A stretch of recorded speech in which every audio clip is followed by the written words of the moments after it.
We're made for each other, the Prime Minister told German Chancellor Angela Merkel today as the two countries stepped up the momentum in the relationship. The Prime Minister is currently on a visit to Germany. In fact, he would have reached Spain a little while ago. He is on a four-nation tour in Europe for this entire week, largely looking at trade, investment and boosting economic cooperation, but terrorism is also a key issue that's being discussed with various countries. The visit to Germany, though, became even more significant because just days earlier Angela Merkel had said that Europe could no longer depend on the US, and it's something that she repeated to the German media and to the international press today after her interaction with Mr. Modi. We are made for each other. Prime Minister Modi and German Chancellor Angela Merkel signaling a new momentum in ties as both countries signed 12 agreements in Berlin. The agreements covered everything from cybercrime to railway safety to an annual $1.1 billion in German aid for India, particularly in the area of sustainable urban development. This was the fourth round of the intergovernmental dialogue and is particularly significant, coming just days after Merkel questioned the future of ties with the US under Donald Trump. India has always proved to be a reliable partner, and I think it's fair to say that we have been able to further deepen cooperation as a country. Earlier, Prime Minister Modi was given a ceremonial welcome with military honours. His six-day trip to Europe is largely focused on trade and investment. Germany is the largest trading partner for India in the EU, with bilateral trade valued at nearly $20 billion, which is why the Prime Minister made a strong pitch for more investment. Our emphasis has been on reducing government and enhancing governance. Significantly, Reuters, quoting a source, reported that Prime Minister Modi told Merkel that India would stay in the Paris Climate Accord even if the United States pulled out. Trump is due to announce a decision this week. The Prime Minister indicated in his public comments that India would stick to its commitments. हमारी जिम्मेवारी है कि हमारी भावी पीढ़ी के भविष्य के साथ खिलवाड़ करने का हमें हक नहीं है. ये हमारा कन्विक्शन होना चाहिए. The day also had a surprise in store. Actress Priyanka Chopra happened to be staying at the same hotel as the Prime Minister in town for promoting her new film Baywatch. The Prime Minister met her, with Priyanka taking to social media with the photos. Bureau Report, NDTV. Well, quite an interesting visit to Europe there. Priyanka Chopra has a last-minute surprise thrown in. Well, joining us on the program tonight, Dr. Sameer Saran, the Vice President of the Observer Research Foundation here in the studio with us, Jyoti Malhotra, Consulting Editor of the Indian Express, Mr. G Parthasarathy, former diplomat. Mr. Parthasarathy has a big smile on his face. I'll ask him why in just a moment. Amy Kasman, the South Asia Bureau Chief of the Financial Times, also with us tonight. Mr. Parthasarathy, let me ask you first. Normally, an Indian Prime Minister's visit to Europe doesn't make the kind of headlines that, say, a visit to the US or certainly in India-Pakistan meetings do, or China. But why is it that this particular trip you think is so important at this time? First you asked me why the smile. Yes, please. I said, what a day from Angela Merkel to Priyanka Chopra. Now, coming to the more serious aspects of it, don't forget Germany is about the only country in the world other than Japan which gives us huge concessional aid. $1 billion is not a small sum. Secondly, we are finding that Germany now, like Japan, is asserting greater independence of action, willing to take on the US and others. It's been very tough on the British on Brexit. With us, we must remember they look at us as being the country which, well, according to the Financial Times, has been the largest recipient of FDI in the world. They'd like to be a part of that. But the important thing is politically, I think there is disenchantment with America. There is in the mind of Angela Merkel and most Europeans, and notably the Germans. And I think if you are going to see a greater interest in the Indian Ocean region by Germany, because this conveys, is a part of their oil supply routes. So much to cooperate with India strategically and in a multipolar world. Don't forget, India, Germany and Japan support each other mutually and have remained steadfast friends in attaining permanent membership of the Security Council. Yeah, so that's yes, right. A lot in common, and German industry is amongst the best in the world. investment always welcome. Well, Samir, let me ask you that at this time, when you clearly see that Angela Merkel is looking to distance herself from the US and Germany from the US, is it far-fetched to think of India as an alternative to that? Because we're not as strong an economy, for instance, as the US is. Where would India fit into the picture as an alternative then? Nidhi, India may not be ready to be a replacement for the US at this moment. But as we move from say 2.5 trillion of a GDP that we are today to say we add another 7.5 trillion in the next 15 to 17 years, it offers Germany immense scope of partnership. So as our journey moves from 2.5 trillion to 10 trillion of GDP, Germany sees immense opportunity in the India story. But more importantly, I think Ambassador Parthasarathy got it right. I think the mood globally essentially forces the two leaders, both Prime Minister Modi and Angela Merkel, who actually see themselves as the defenders of the liberal system that exists today. Both of them actually see themselves as for the liberal trading regime, for an open trading system. And very few people are invested in that system anymore. India needs an open trading system as it moves its people out of misery and poverty.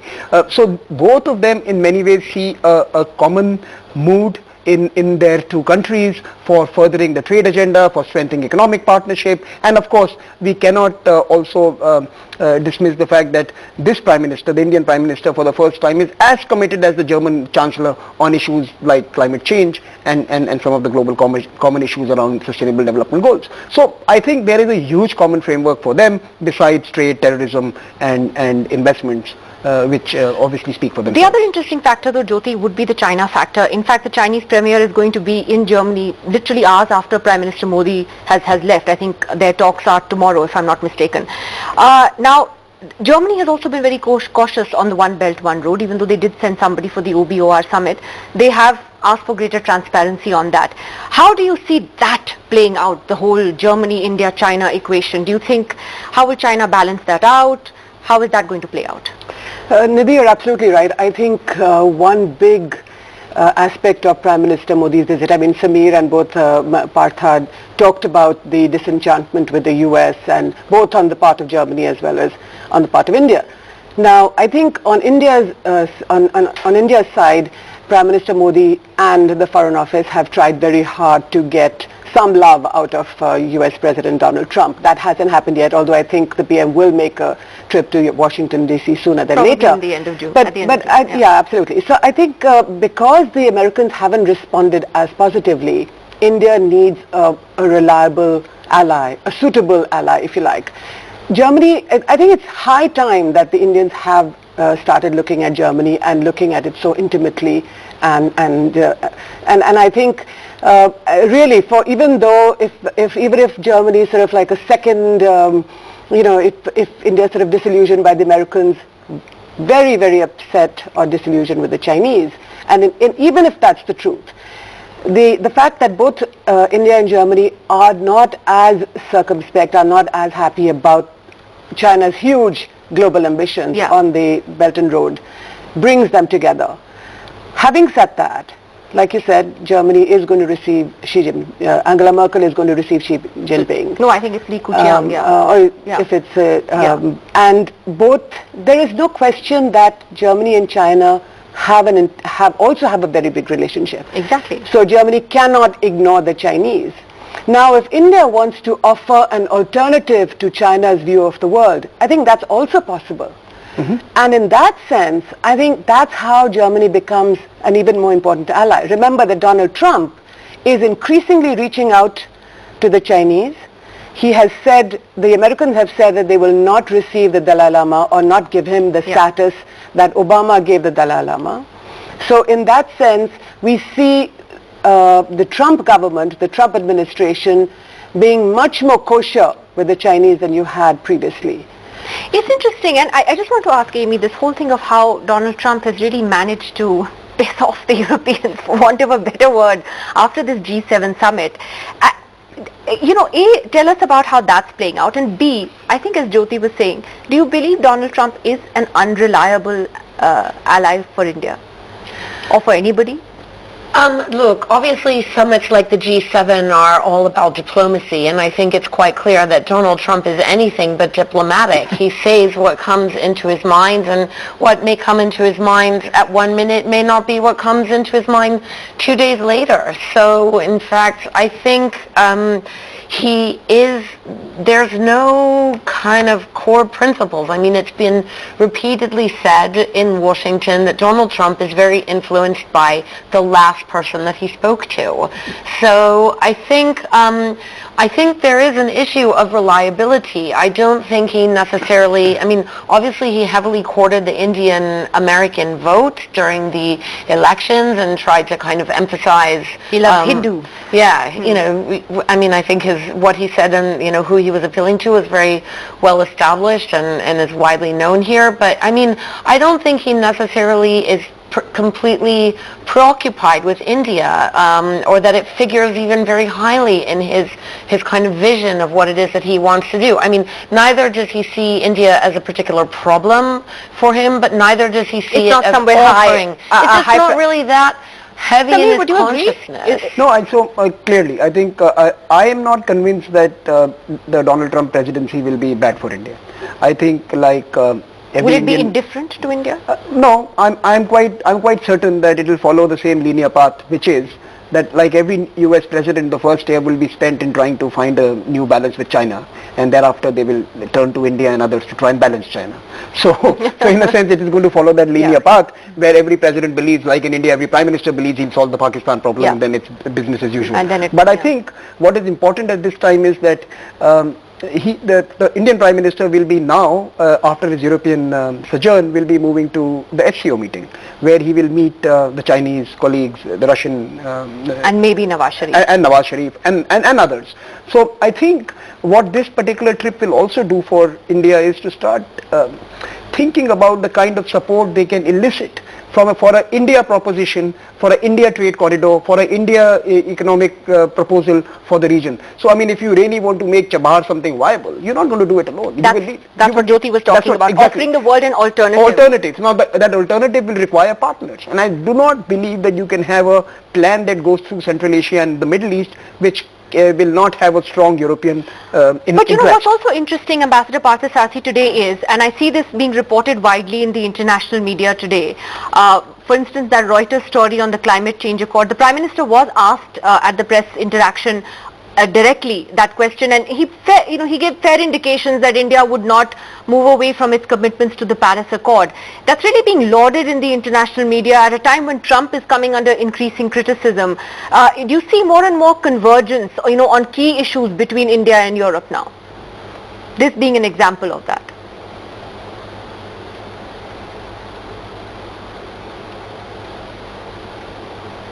Mr. Parthasarathy, can you hear me?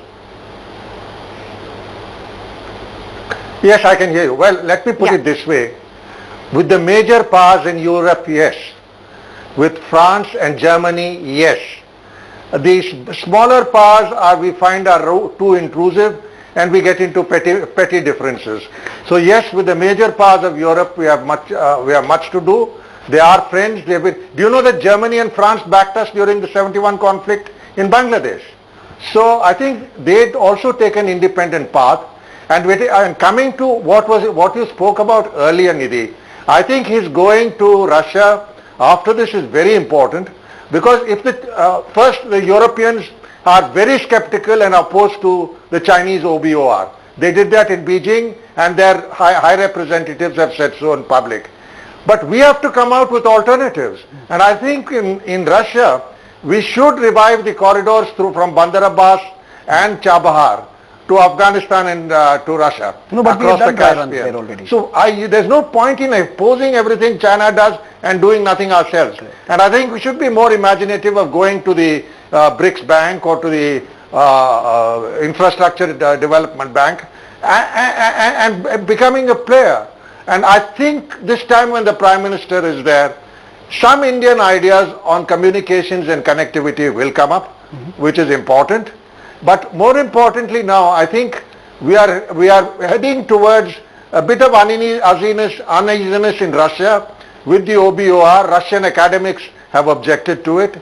Maybe if we get some space from Trump, there will be a better relationship. And I agree that, don't write off the relationship with Trump. There is a very large bipartisan support for that relationship. Within the diplomatic and military establishment, they realize we are very important.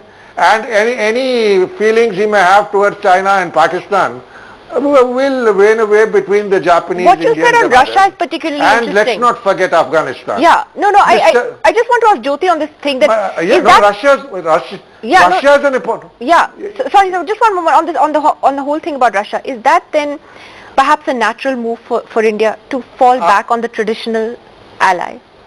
Well, it is a multipolar world, and I think that's one of the things that Modi hopefully has now come to terms with. Although for a long time the Americans were sort of flirting with the Indians were flirting with the US, which is fine. America remains, despite Donald Trump, the most powerful country in the world.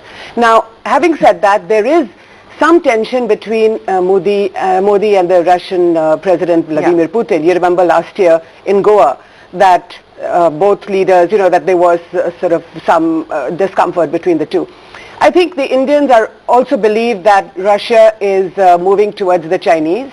And there is some truth to that. There is an increasing sort of Chinese collaboration with the Russians. But I think you cannot write off that relationship, which I think the New Delhi perhaps on and off begins. It hasn't. It's far too important a relationship. Partha knows it very well. It's not, and by the way, it's not only a defense relationship. Of course, that's the underpinning of it. But having said that, I think it's an old ally, it's a reliable ally. Dmitry Rogozin, the Russian leader, was in Delhi recently. Modi gave him dinner. Not many people know that. They had very frank talks with the National Security Advisor, Mr. Doval. So there is some comfort with the Russians. But I think both Modi and Putin need to revive that comfort. And and it's interesting, Amy, how Donald Trump has managed to sort of, as we come to a close, sort of got everybody talking about old equations and new ones. But I just want to ask on the issue of the One Belt, One Road. There has even been divided opinion on that, whether India should have stayed away from that meeting. What's your view? I mean, did India shoot itself in the foot by being sort of the odd man out at the table, or was it a good principled stand that had to be taken?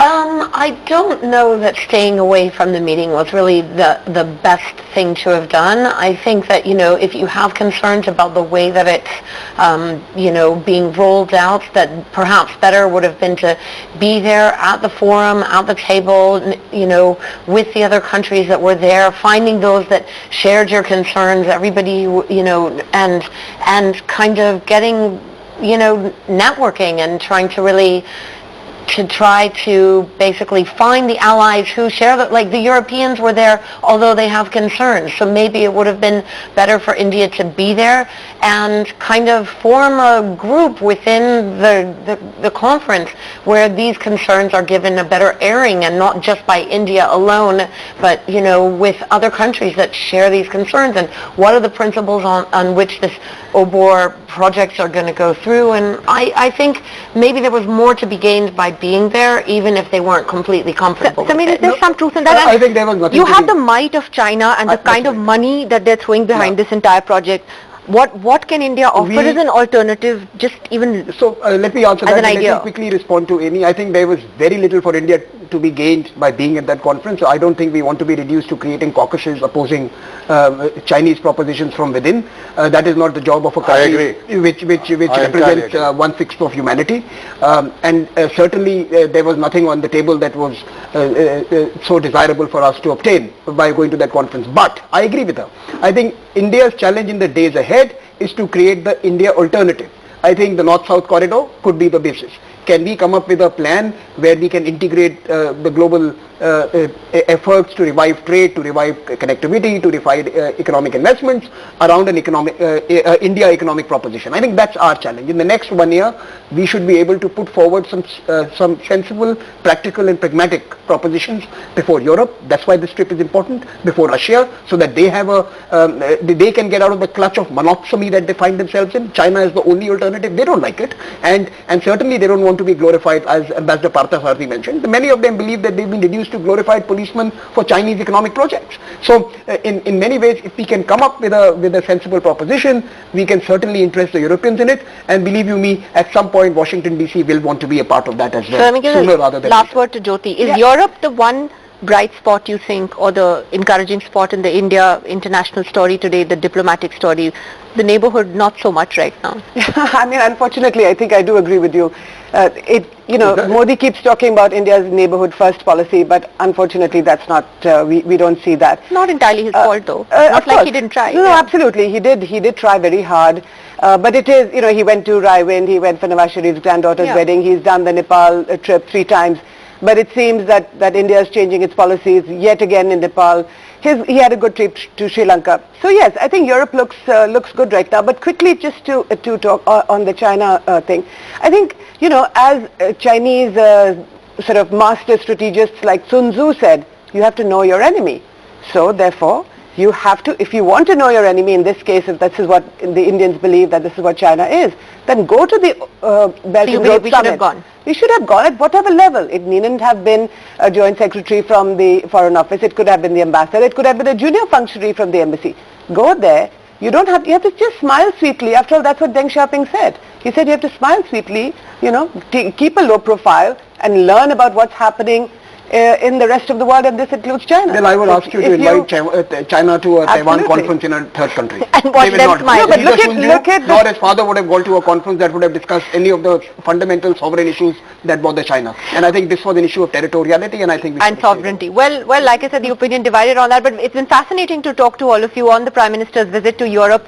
I think on other channels there must be flames coming up everywhere, everyone yelling at each other, and here we've been able to have a sane, good discussion on an important issue. Thank you so much to all of you for joining us. We'll see you again tomorrow night. The GDP numbers are going to be out tomorrow. That's going to be important. We'll look at that tomorrow night. See you then.